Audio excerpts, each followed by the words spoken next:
Hello, and welcome to the Liquid Introduction webinar. I think we have the attendees with us. This is our first time using this webinar platform, so there may be a few teething issues. Anyway, my name is Neil. I head up a lot of the marketing work that we do at Blockstream, and we also have on the call Alan Piscitello, who is Director of Product, and Daniel Williams, who's Community Manager. So this webinar was intended for participants of the Bitcoin 2019 Hackathon. However, if we have some other people that are just interested in the Liquid platform on the webinar as well, that's fine. If you've got any questions, we'll be very happy to help answer those. Yeah. So in terms of the hackathon, just a quick introduction for people that are perhaps not completely familiar with what we're doing there. The hackathon submissions need to be in before June the 9th, so time's pretty short, and it's just a chance for the community to build some interesting applications on top of Liquid. We're not looking for any applications in particular. We're really interested to see what people come up with. And the submissions are going to be judged by three of our judges, Samson Mao, Lawrence Nahum, and Andrew Poelstra. Alan's not going to be judging any of the submissions. He's just going to be mentoring people in the week, in the following week, coming up to the submission date. Yeah, and the first prize, $3,500 paid in Bitcoin, plus $1,500 worth of travel costs to attend the Bitcoin 2019 event. Plus, we'll be providing continued mentorship after the event has ended for anybody that wants to try and commercialize their project further. And then we also have a second prize of $1,500 paid in Bitcoin for the runners-up. So if anybody wants any more information on the hackathon, we've got a lot more details. I think the best place to go is our website, our blog, and I'm posting a link on the public chat right now. And with that, I'll hand over to Alan, who will give you guys an introduction to the Liquid platform. All right, thanks, Neil. Yeah, so as Neil mentioned, I'm the Director of Product at Blockstream. So my role is to help build and guide the roadmaps of a lot of the products Blockstream is working on. So that includes things like Liquid, but also other projects that we're building. You may have heard the announcement of a product called Liquid Securities that we made at Consensus. Also, we have Blockstream Green, which is our non-custodial multi-signature wallet. And other projects as well. We're working on a lot of things with the Lightning Network, and one of the things also is something called Elements, and that's going to come into a little bit of this demo as well. There's a lot of confusion and questions about what's the difference between Elements and Liquid, so we'll dive into that as well when we go through it. All right. Sorry to interrupt, Alan. One thing I forgot to mention: we have a Q&A section on the webinar tool. If anybody's got any questions that come up while Alan's explaining Liquid, definitely drop the questions in there. And if anybody likes the look of some of those questions, upvote them.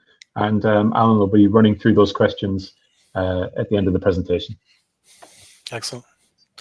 Thanks, Neil. Yeah, so the agenda, what we're going to do is we're going to give a very basic overview of Liquid and explain it and how it works, but also give you the opportunity to do a hands-on set of exercises with it as well. So you can do that during the webinar and ask questions as you want. You can also feel free to do it on your own. Everything is available publicly. So that's what we'll cover on the next slide here.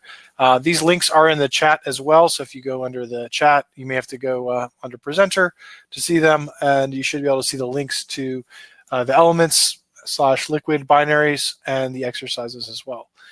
So the first thing I want to talk about is what is Liquid and how does it relate to Elements, because there's, why are we telling you to go to Elements when it's Liquid?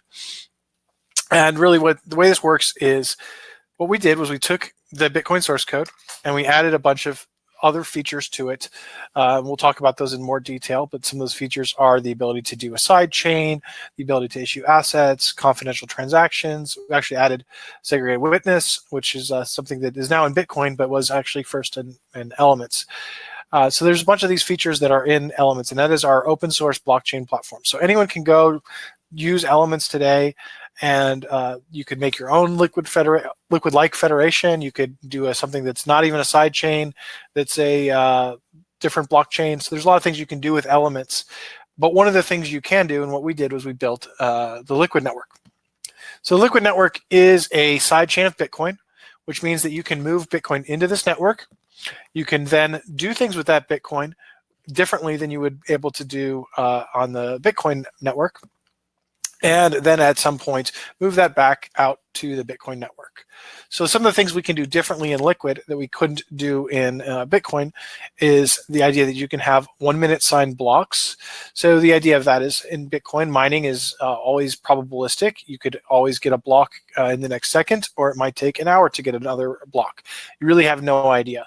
So that causes a lot of unreliability in the network. And that's great for Bitcoin because now it means anonymous miners can join and leave the network at any point in time. It means that there's a massive amount of security that is all based on proof of work, and you have different sets of trade-offs with Bitcoin doing that versus Liquid. Liquid, on the other hand, uses a set of functionaries. And what these are businesses that are using the Liquid network that have an incentive to keep it running because they're actually using the Liquid network. And they tend to be make up of exchanges, financial institutions, and large institutional traders that are using Liquid for different purposes. So the other part that Liquid does differently is something called confidential transactions. And with Bitcoin, everything is very public. So when I send a transaction, I can see exactly the amounts going to different places. And what that does is that actually gives up a lot of information to the public that could potentially be used against you. So if you're doing a lot of trading, when you move funds to an exchange, you can now see exactly how much they're moving and which exchange they're moving it to, and you could potentially trade against the advantage of the person who's going to do that deposit.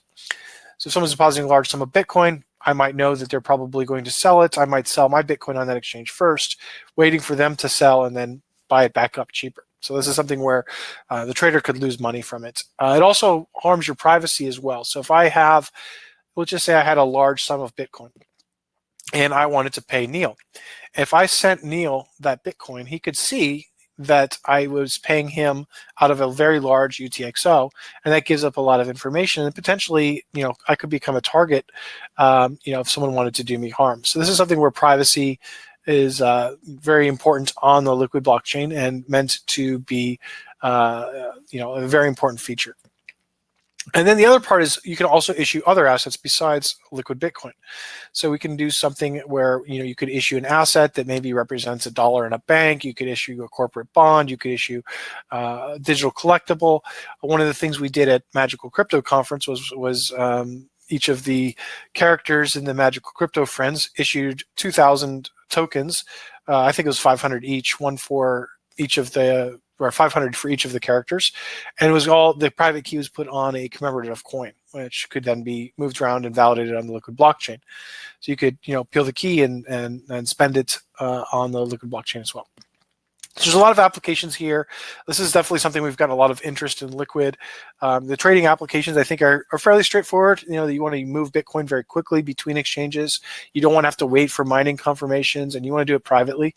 But the assets part really opens a whole other part where you can get a lot of the advantages of a blockchain, where you can have things being able to be validated that it actually is authentic, it is correct, and you can actually do some really powerful things, and we'll get to that later. All right, and if you have any questions, feel free to jump that inside of the chat as well, and we can see if it's going through there. So, all right, so I'm going to dig into a lot of the nuts and bolts of Liquid and how it works. And unless you're creating your own federation, this is something that you probably won't need to do, but maybe this is interesting to you, and really just kind of understanding the security model of Liquid, what it's capable of doing, and what it's not capable of doing is kind of a first step. So Liquid operates on a two-way peg. This means that Bitcoin can go into this network and Bitcoin can go out.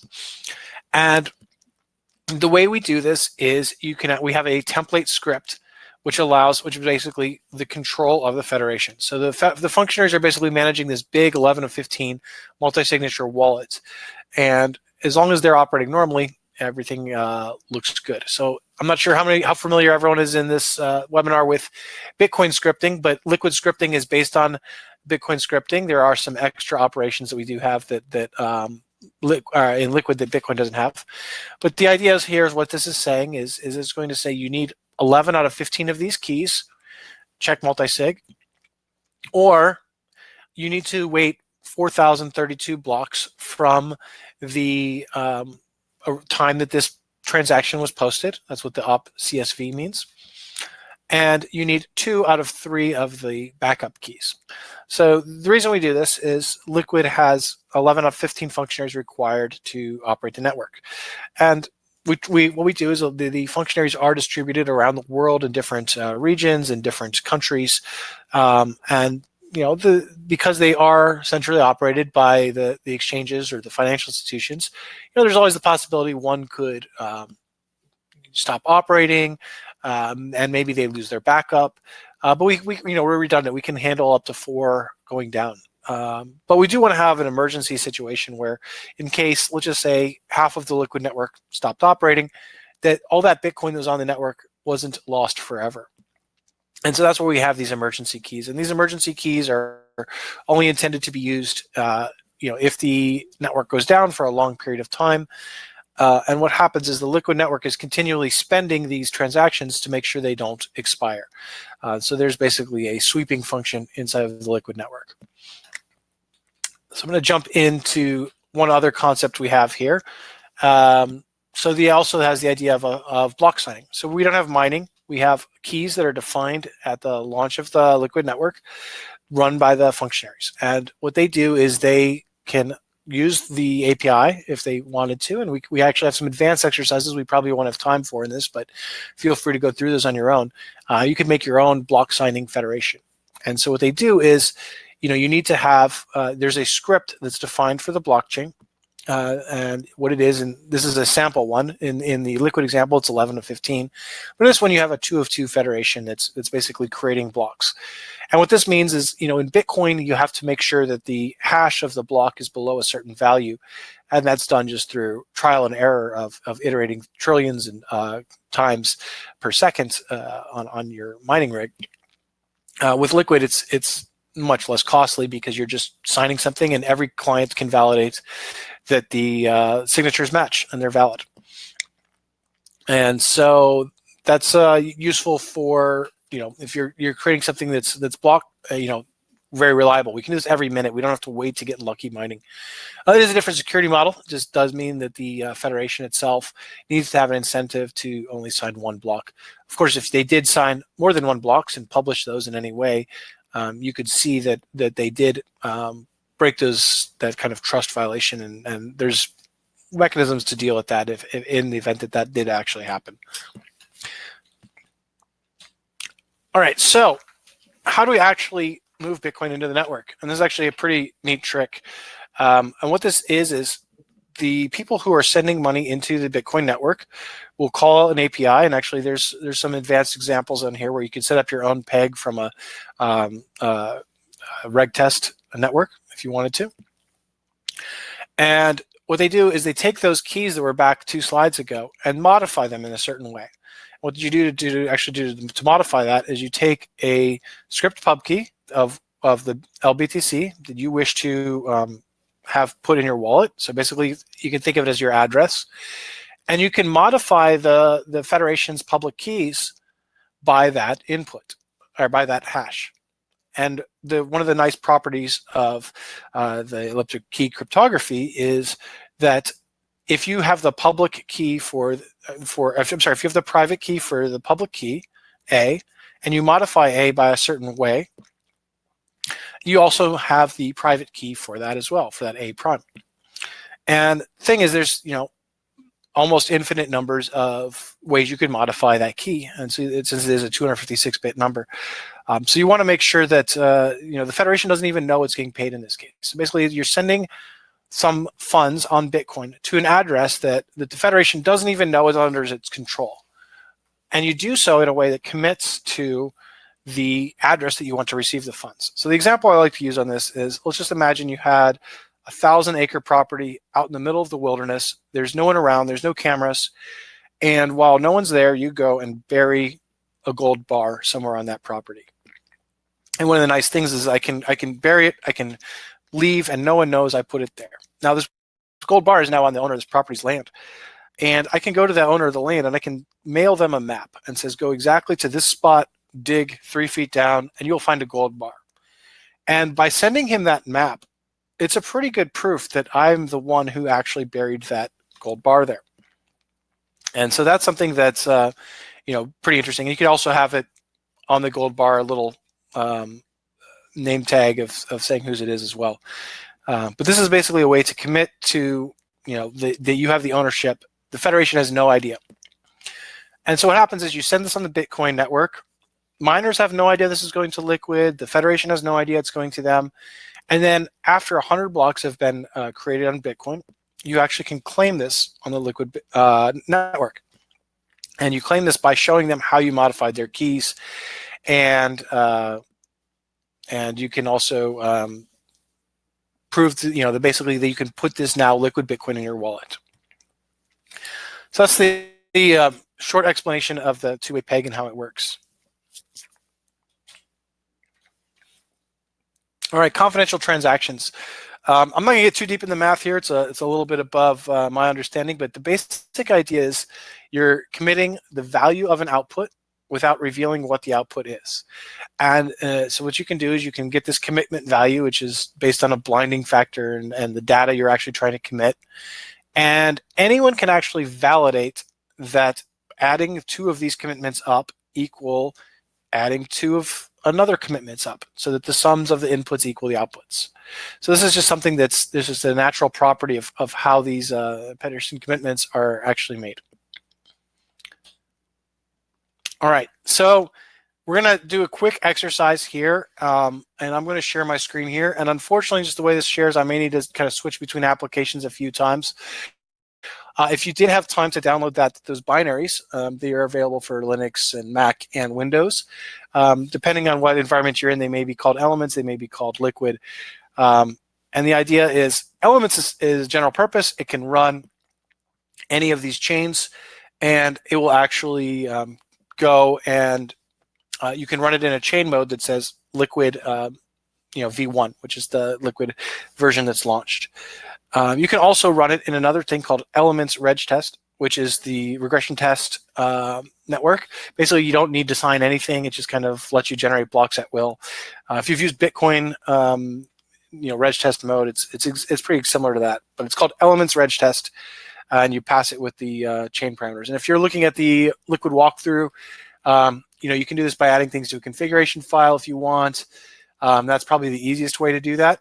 And one of the parameters in here as well is setting the initial free coins, and it's equal to this very large number here. I think it's 100, or it's 1 billion or something like that. And those are in Satoshis, so I'm basically ending up with 10 free Liquid Bitcoin. Obviously, it's not real Liquid Bitcoin. I can't do anything with it, but if you've done that step, and hopefully you all can see my screen,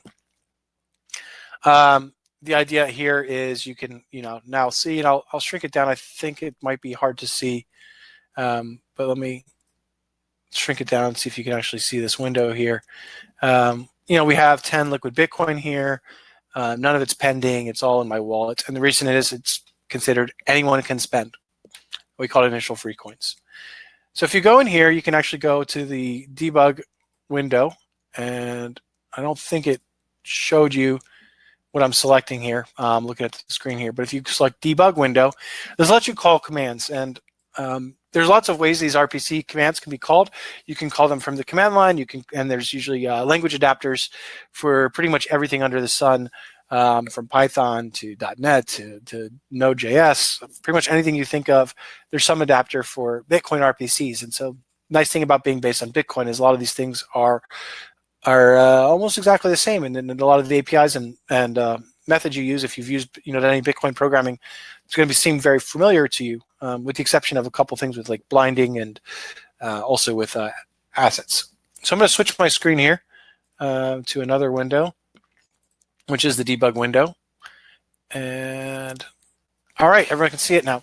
So now it says it's the Elements Core RPC console, and we can go in here and I can start calling commands just like I would if I'm programming it. So I'd say get balance, and it says I have 10 Bitcoin. Okay, that's pretty cool. Get block count. There's been one block. I created one beforehand. It would have been 0, but if I want to create another block, I can say generate 1. If I want to create 10 blocks, I can generate 10. I can see now there's been 12 blocks. So now we've started up Elements, and we've been able to run this. We're able to do some very basic operations in here. I see a question in here in the chat. Yeah, if you go to the presenter tab, and I don't know if yours looks the same as mine, I'm going to post it in here. Here's the link to the binaries here that you can run and follow along with me, or do it on your own. So this is just showing us the very basics here, and I'm going to stop, and then we're going to start getting into a couple of other exercises here. So let me open this up. All right. Neil, if you can just confirm everything's looking good, you can still see everything and everything's coming along. You can still hear me? Yes, sound has been perfect. Video, everything's working. Just awesome. Some teething issues with the Q&A, but that seems to have resolved itself. Perfect. All righty. So now what we're going to do now is kind of talk a little bit more detail about confidential transactions. And one of the things I mentioned is it's very easy to prove that A plus B equals C, or C plus D. And the problem with that is, that's easy to do, but there's actually a way to cheat in the system. So let's just say we had a confidential transaction where we had X liquid Bitcoin. We could create an output that was actually bigger than X. So we're receiving more coins than we're spending, and it would still validate. And so let's just pretend here we have the first input, which is X liquid Bitcoin. That's what we're spending. We have the second output, which is a larger amount. And we have the second output, which is actually the difference between the two. We know that X equals X plus Y minus Y. That's just basic algebra there. And what we would do is we would just take this negative Bitcoin output that we have and just throw it in the trash, pretend it doesn't exist, and now we've just given ourselves free Bitcoin. And that obviously would not be suitable for any kind of system with real money. So we need a way to kind of prove that we're not creating money out of thin air in this. And so how do we do that? So we can prove that each output is non-negative. If it's 0 or above 0, then we know we haven't created any money out of thin air. So again, we'll use that same thing. Let's just pretend that X plus Y is in here. We have the negative Y for the output 2. And if 2 and 1 are both positive, then Y must be negative, and that means we didn't actually create any money out of thin air.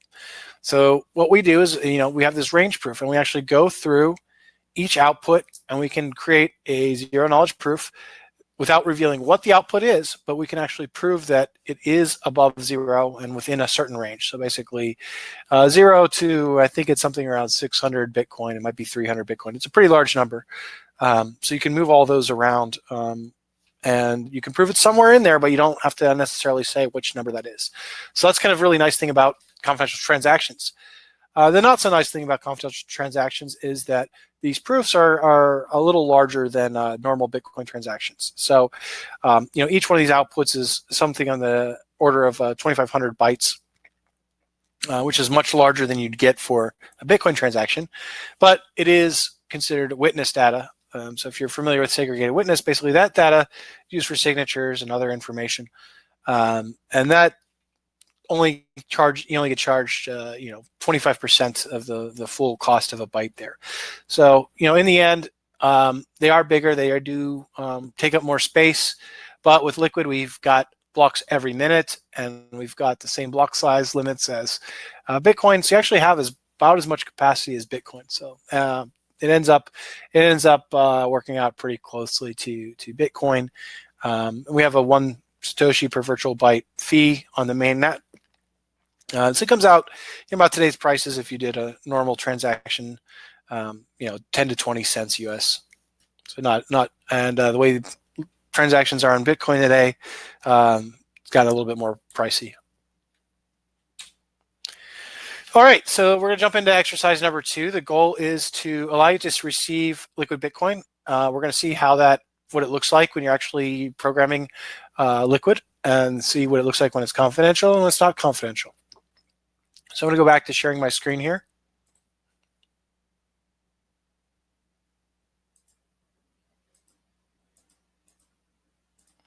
We're gonna go back to the debug window here. And again, you can also follow along in here as well. All right, we're up. So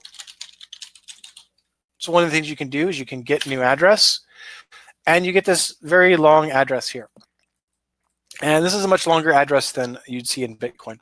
And really what it is it's kind of 2 addresses in one. One is the normal address that you'd expect, and the other one is the address that you would see. So it's actually a binding key. So it's a public binding key that allows anyone sending you Bitcoin to encrypt the amount that they're sending you, so that only you would be able to know how much it was. Obviously, they would know because they sent you as well. All right, so one of the things I can do here is actually I'm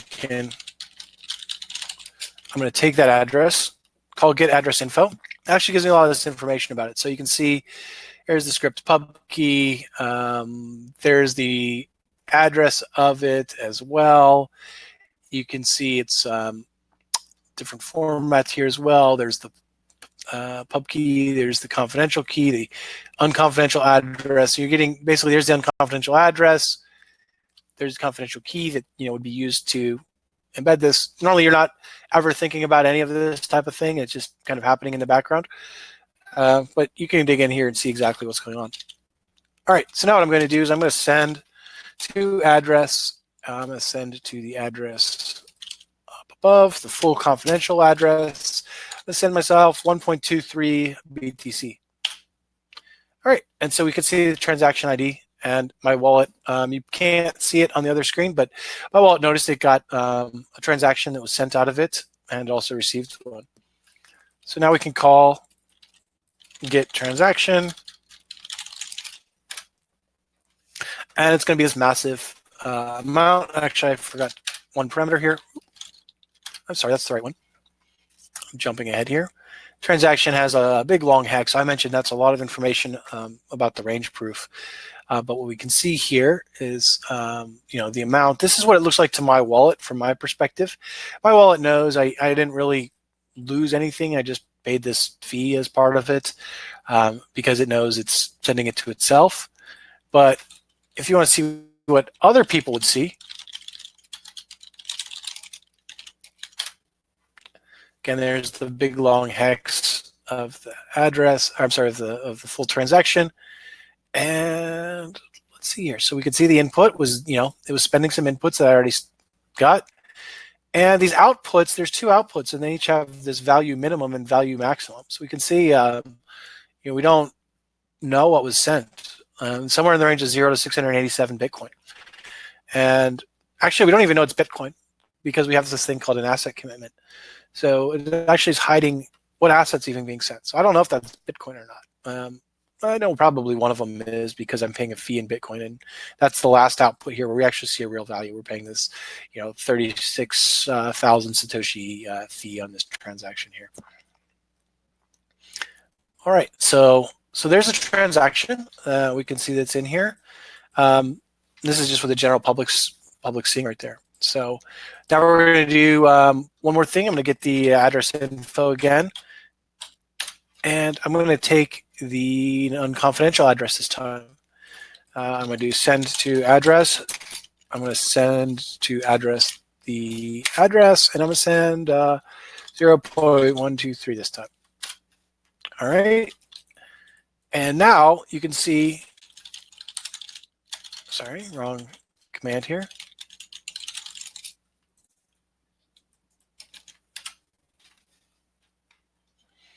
Let's dig in here. And you can see that the value of this output was actually visible to anyone because I sent it, I didn't blind the information because I sent it only to that non-confidential address.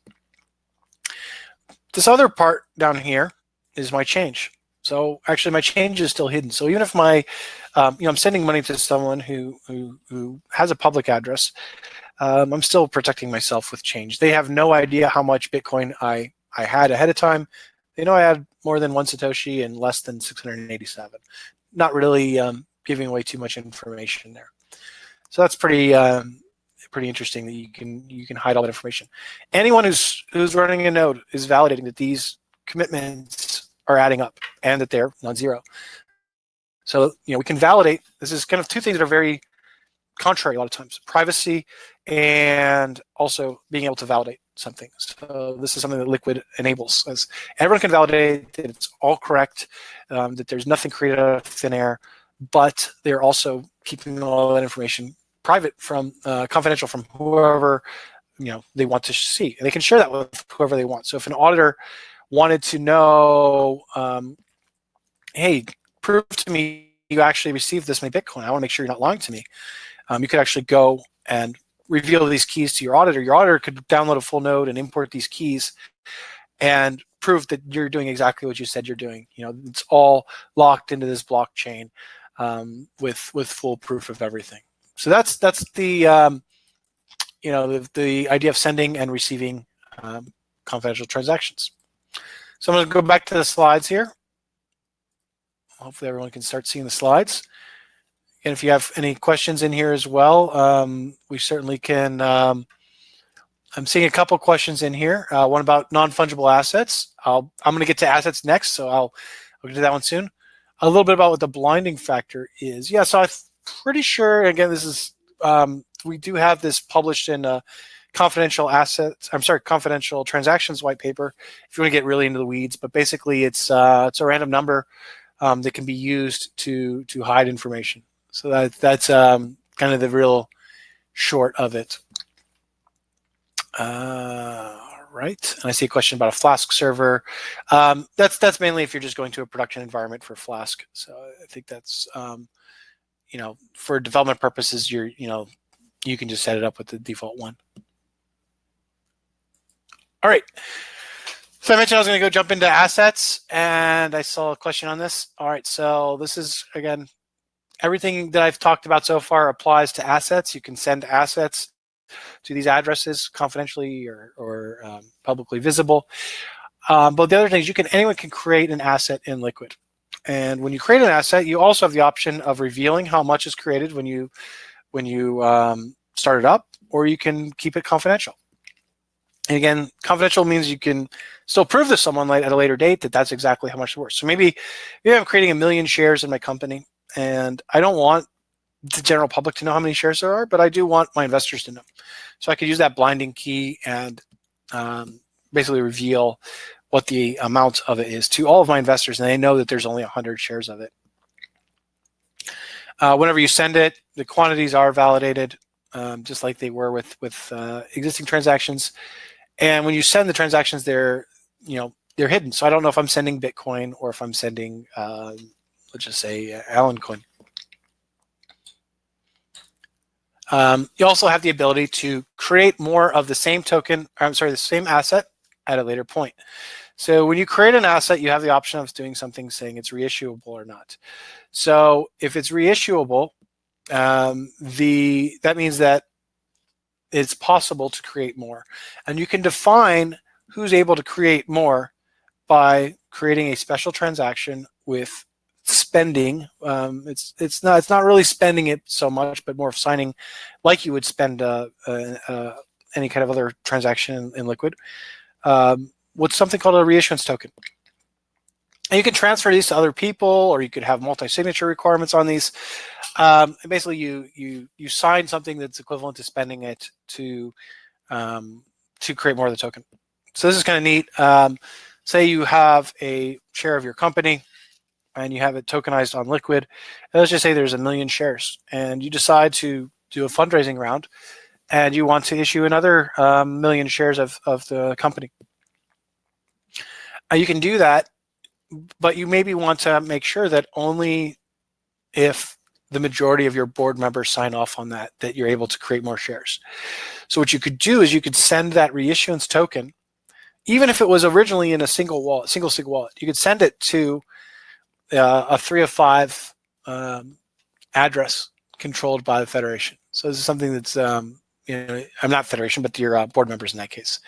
So you have a lot of power to do this, and you could put some of them in different wallets, so they're backups, different criteria. Maybe you need all of them to sign off on it out of a hot wallet, but you need 3 of 5 if it's dug out of this cold storage bunker that's off buried in a deserted coal mine or something like that. All right, so and then advanced creation. I don't think we're gonna get to this in the demo, but we have lots of examples on this, and the idea is you actually have the option to commit to some arbitrary set of values inside of the asset when you create it. And this allows you to do things like maybe you're doing something as a, we'll just say it's a bond coupon. And you're expecting payment back for this bond coupon, and it's redeemable at a certain date. You could write a whole contract. It could be a legal contract and hash it and stick that hash inside of the token. And you could prove to someone that when you wrote and created the asset, this whole legal construct was put into it. So that's something that's possible in here. And again, we can get to that with some of the APIs on this. And I think it's exercise time. All right, I saw there's another new question.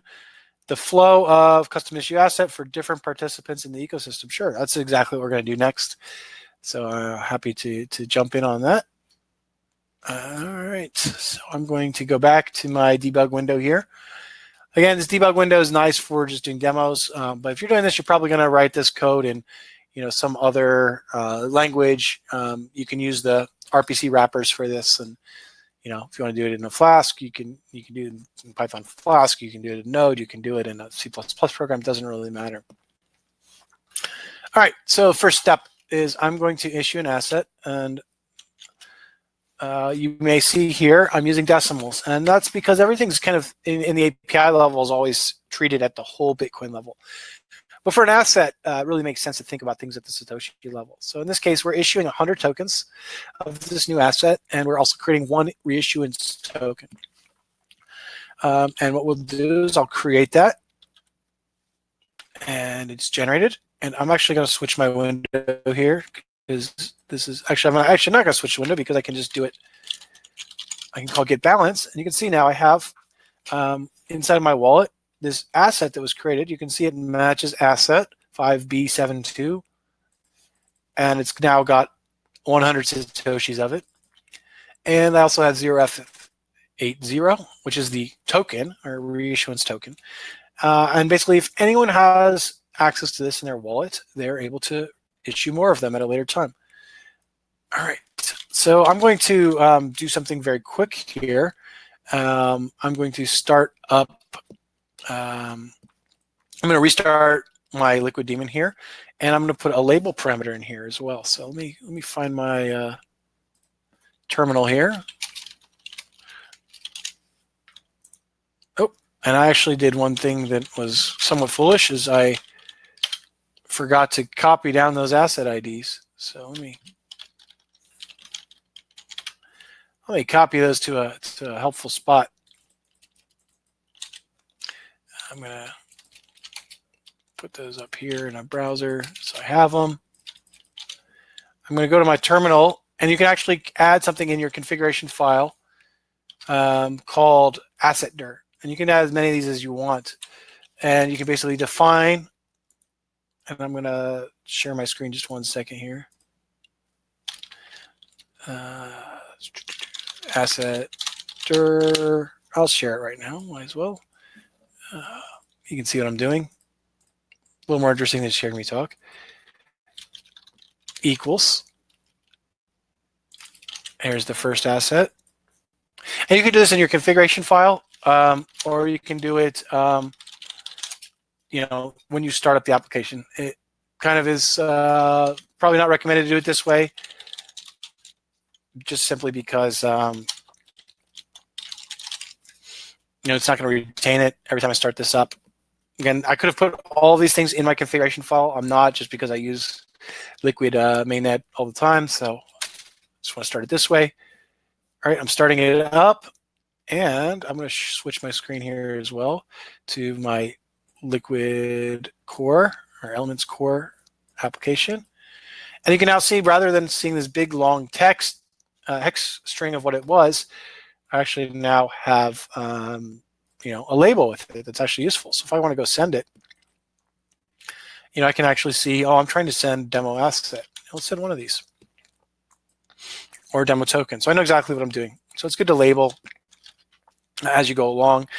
One of the things we are building too is an asset registry. So the idea is, you can prove that you created an asset. You can actually register those labels. We're going to have lots of interesting features like custom number of decimal places that your wallet will show up with, and like a ticker symbol for wallets that want to just display a ticker, and things like that. So those are some of the examples in there. All right, so let's go in here as well. Non-fungible assets, are they possible? Yes, you just basically create an asset of quantity 1 and just create lots of them. So that would make a non-fungible asset. So, it really doesn't necessarily know or care what they are. They're just basically a brand new asset every time. So that's going back to the other one. All right. Let's go in here as well. Actually, there's another good question. I'm going to just jump to it as well from Josh, asking about federated blockchain model. Some people have problems with it. Why is it different? Really, a lot of things. Liquid has a lot of strengths and weaknesses, and anyone who tries to tell you that there are no trade-offs in any type of solution, there's almost always some type of trade-off. So Bitcoin has a lot of advantages in the way it's set up. It's because it's mined. You have the ability for, there's no one in control of the network. Anyone can mine and add proof of work to something, and that has an economic incentive, but you're getting a less reliable network for that case. With Liquid, you're basically replacing the trust. Instead of that a miner is not going to be using economic incentives to double spend, but instead that the federation will not double spend because they believe they're using the network and they don't want to harm the network. Now, one of the use cases for Liquid is for moving between exchanges, and a lot of exchanges today, and pretty much all of them, are they're custodial. They're holding your funds anyway. So the answer is, could the federation spend the Bitcoin underneath? And that does require pretty large collusion, breaking into these machines of a large number of federations. And the answer is really, if I'm depositing money on, let's just say, an exchange, that exchange could technically walk away with my Bitcoin as well. In this case, it's now saying just instead of one bad actor or one hack from taking it, you now have 11 out of 15. So that's I would say it's an improvement over the exchange custody model. So putting Bitcoin into Liquid, I would put the kind of Bitcoin you would put into it that you would normally trade on an exchange. For assets, assets themselves are generally going to be pretty centralized. They come from an issuer. They have some promise from the issuer. There are digital collectibles that exist, and they exist on their own, and no one's actually redeeming them for anything. But if you had something like representing gold in a vault, or you had shares of a company, there's a central party that you can go to. So the fact that there is a little bit more centralization in Liquid, really you are trusting that issuer anyway. And in this case, the federation itself, all they can do is spend all they can do is potentially show two different, allow a double spend. And in that case, you have proof that they didn't do what they're supposed to be doing, because you have two tips of a blockchain that diverge at some point. And you can basically, the issuer can go and say, oh well, look, the federation did something they weren't supposed to. We know this happened at this point. We're going to honor this, stock ownership at this point in time. So, there's basically, when things are centralized, you can take advantage of that centralization. And when things are decentralized, there's different solutions and different trade-offs. So that's kind of the answer of federated versus not. You do get a lot of advantages of finality at two confirmations in Liquid where you wouldn't get with any type of mined blockchain. All right, so I'm going to jump back to the slides here. What language to combine liquid assets with legal contract? So there's not actually any enforcement on that. It's all, based on the issuer themselves. So basically, you commit to the hash, and that goes in. Do we have that exercise in there? It might be in the advanced issuance. It might not be in here. We'll have that up in an example very soon. I know a lot of the documentation team's been working on this. So, and yeah, the other question Luigi asked is, Liquid is the general idea and Elements is the tooling built on Liquid. It's kind of the opposite. So Elements is a general purpose blockchain, and Liquid is an example network, examples sidechain that happens to use Elements underneath of it. So you can create an Elements federation that is not Liquid, but Liquid happens to use Elements. All right, so. All right, I'm going to jump back in here as well. And so there's an error with my link. It looks like Daniel's fixed it as well. All right, I'm going to go back to the slides. And I think there's more exercises coming up. All right, reissuing an asset. So I mentioned that. We want to talk about how you can reissue an asset. I'm going to go back to my screen here so you can see it. I'm going to open up my debug window because that's what you want to see.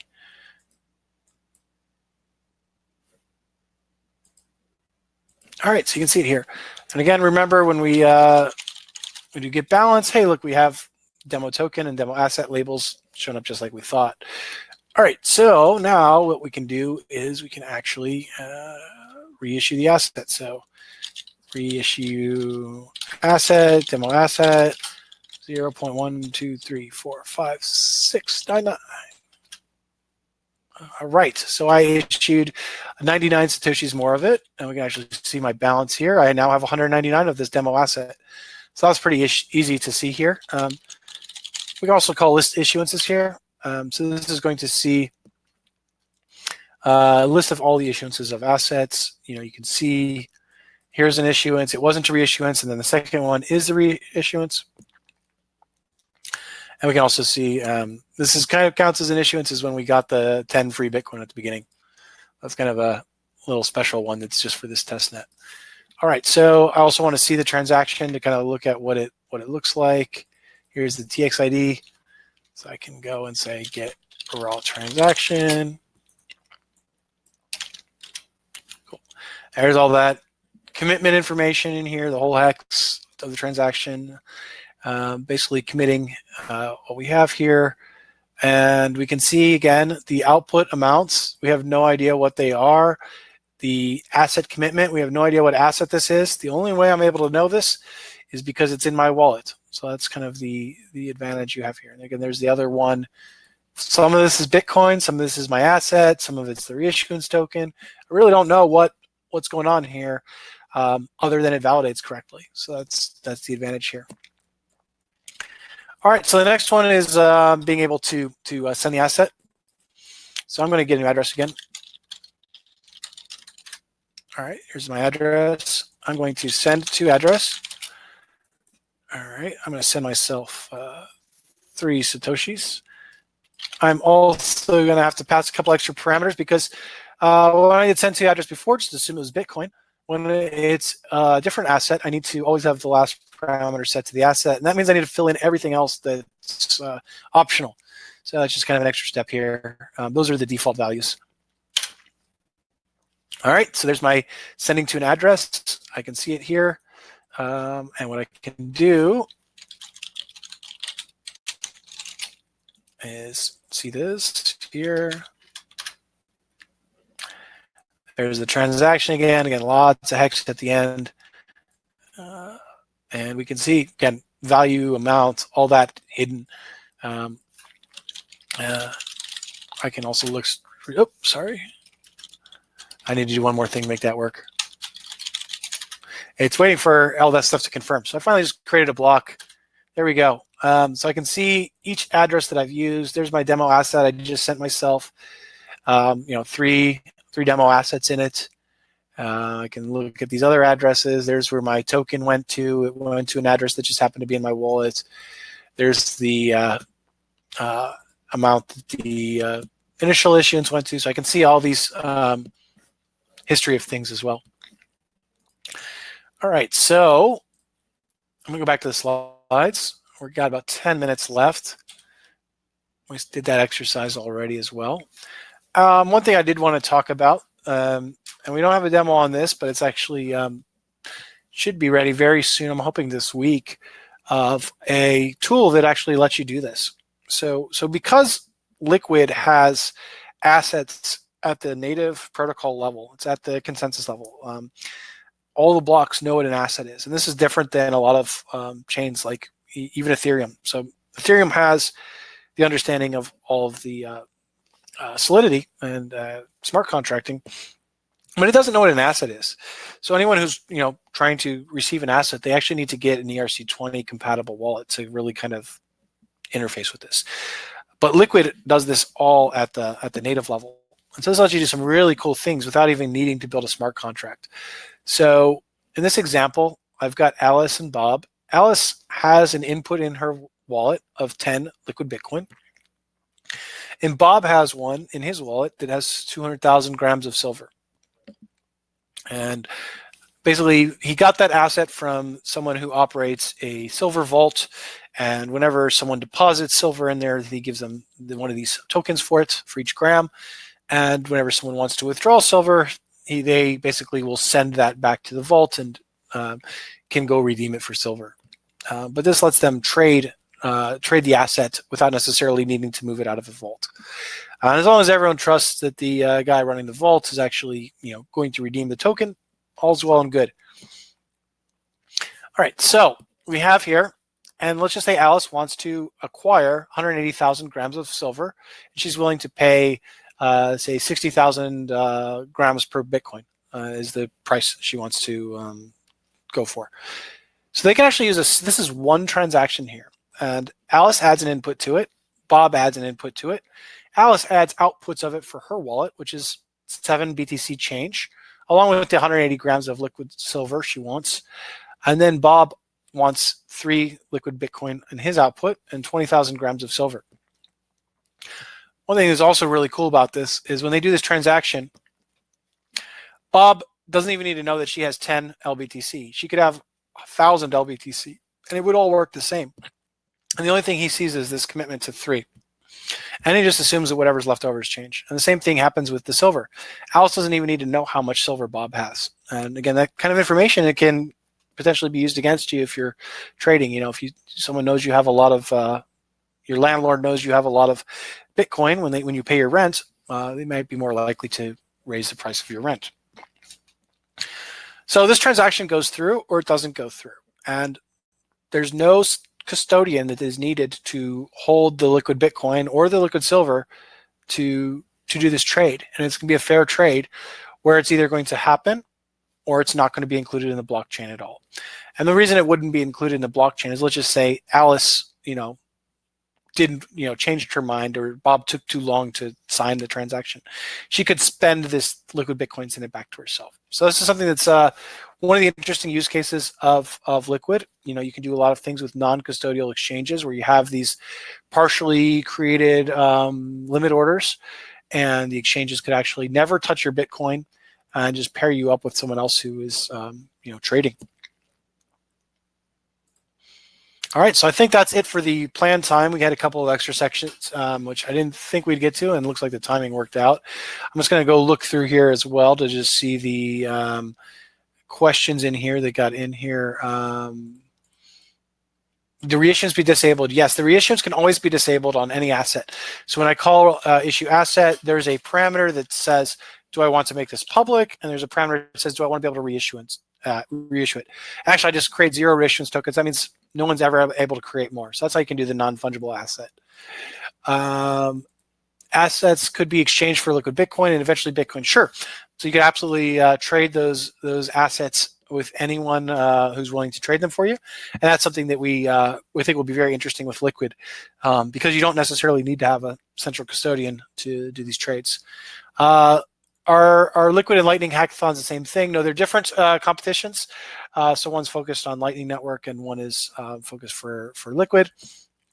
And the tutorial for Atomic Swap soon. Really hoping we have like one more code change to make to it, and it's got a command line tool and a GUI for doing it. So yeah, let me see if we can get that published this week. If anyone wants to use that for their part of the hackathon, it would be probably really interesting.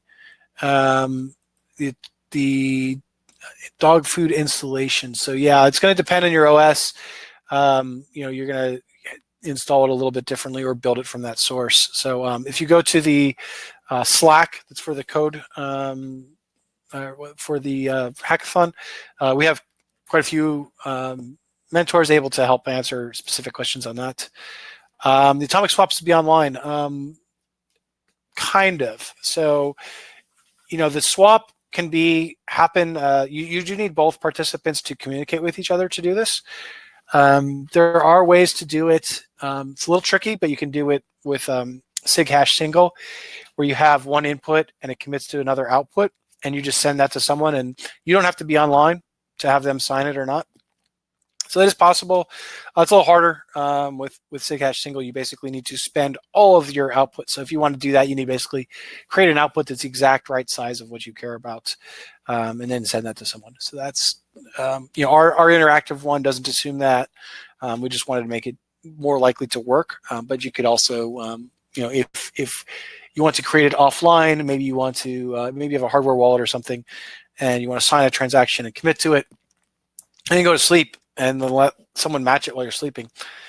You could certainly do that. It is possible. And let me see interest out there for asset issuance. Yeah, so we issued the liquid securities tool. There's a lot of interest here.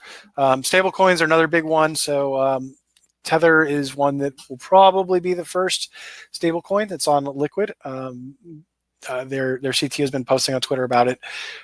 So that will be one that will be interesting. There's a lot of interest in securities, particularly in real estate. That's kind of one area that's kind of hot for tokenizing assets. So that's, we've seen multiple parties interested in that.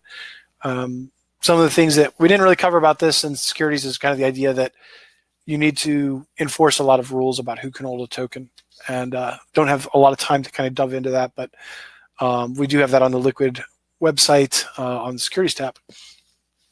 Use cases limited to exchanges and institutions, anything for individuals. So yeah, any individual can connect and connect to the Liquid blockchain. You can issue assets, you can send assets, you can peg in Bitcoin even. The one thing you cannot do is you cannot peg out Bitcoin right now. And we're researching ways to do that safely, maybe with a delayed peg out, but it's a security concern is why that's the case.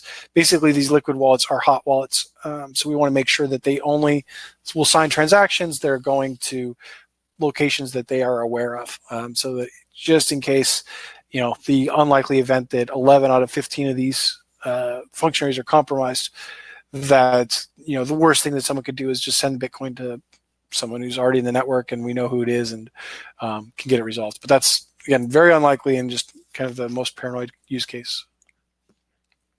And let me see if there's any other questions in the main chat.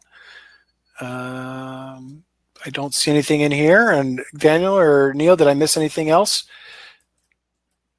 So just one thing that I wanted to clarify, the Liquid and the Lightning hacks are definitely different. They have different prizes, different judges. So when you're submitting your project, make sure that you indicate which hack you're submitting it for. I do believe it's possible to submit for more than one hack at the same time, if like your project uses Liquid and Lightning, for example.